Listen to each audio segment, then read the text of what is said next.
उतने में जो उस पेड़ पर चिड़िया बैठी हुई थी, उसने उसके आँख पर चोंच मारी और वह थोड़ी देर के लिए उसका दिखाई देना बंद हो गया।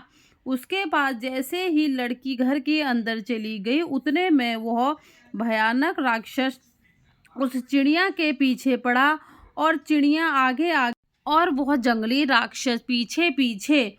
चिड़िया बहुत दूर तक उसे ले गई। जैसे ही चिड़िया आगे भाग रही थी तो उस राक्षस ने एक पत्थर उठाया, उस चिड़िया के तरफ फेंका, तो चिड़िया बेचारी को वह पत्थर लगा, वो वहीं पर गिरकर मर गई।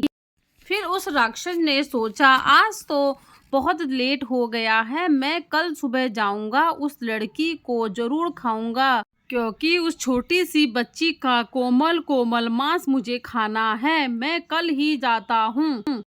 थोड़ी देर में अंधेरा होने वाला था। जितनी भी गायें थी वो घर की तरफ रवाना हुई। उन्होंने दरवाज़ा खटखटाया तो उन्होंने देखा कि बहुत देर तक दरवाज़ा खटखटा रहे थे तो बच्ची ने दरवाज़ा नहीं खोला। जब वो लोग चिल्लाए, बच्ची दरवाज़ा खोलो, तो बच्ची ने दरवाज़ा खोला। वो बहुत डरी सहमी थी। उसने पूछा कि क्या हुआ। उस बच्ची ने सारी कहानी अपनी माँ को बताई। तो उन्होंने बोला कि यह जो राक्षस है यह नहीं समझेगा, हमने बहुत पहले इसे सबक सिखाया था, अब देखो इसे हम कल फिर सबक सिखाएंगे। बेटी तुम डरो मत। दूसरे दिन सारी गायें घर में छुपी हुई थी, जंगल नहीं गई। सुबह हुई, वह भयानक आदमी घर आया, दरवाज़ा खटखटाने लगा। बच्ची दरवाज़ा नहीं खोली। उस भयानक आदमी ने दरवाज़ा तोड़ दिया। वह उस घर में घुसा। उतने में ही जितने गायें थी सब ने उस पर आक्रमण किया और वह उस जंगली राक्षस के ऊपर चिपक गई। उसको बहुत मारा, उस राक्षस के सींग तोड़ दी और उसके हाथ पैर तोड़ दिए।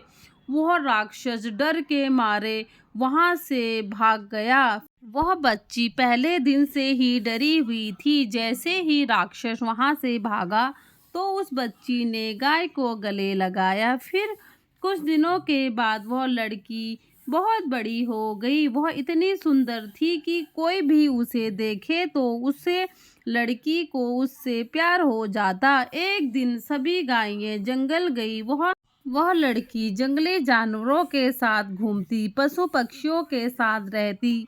उस लड़की को उनके साथ रहना बहुत पसंद था। एक दिन वह लड़की दोबारा फिर उन्हीं पशु पक्षियों के साथ खेल रही थी तो उतने में एक घोड़े में सवार एक राजकुमार ने उस लड़की को देखा तो वह राजकुमार को भी उस लड़की से प्यार हो गया। राजकुमार ने छुपकर उस लड़की को देखा, फिर वह राजकुमार वहां से चला गया। राजकुमार घर गया। उसने अपने पिता को सारी कहानी बताई और वह बोला कि मैं अगर शादी करूंगा तो उसी लड़की से। फिर उस राजकुमार के पिता ने कुछ सैनिक को जंगल में भेजा और वह राजकुमारी को पकड़कर राजा के सामने पेश किया और उस लड़की को देखते ही राजा और जो रानी थे उन्हें भी उस लड़की से प्यार हो गया। राजा बोला, अगर हमारे घर की बहू बनेगी तो यही लड़की बनेगी। उस लड़की से शादी के लिए पूछा तो उसने भी हाँ बोल दिया। फिर उस लड़की की शादी राजा से हो जाती है। शादी के दूसरे दिन लड़की रो रही थी। उसका पति वहां आया और बोला, आप क्यों रो रही हो।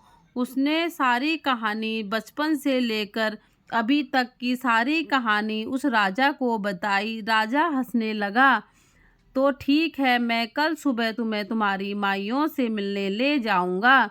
दूसरे दिन होते ही वह उस राजकुमारी को अपनी गौमाताओं से मिलाने ले गया। गौमाताएं बहुत परेशान थी कि उनकी बेटी कहाँ चली गई।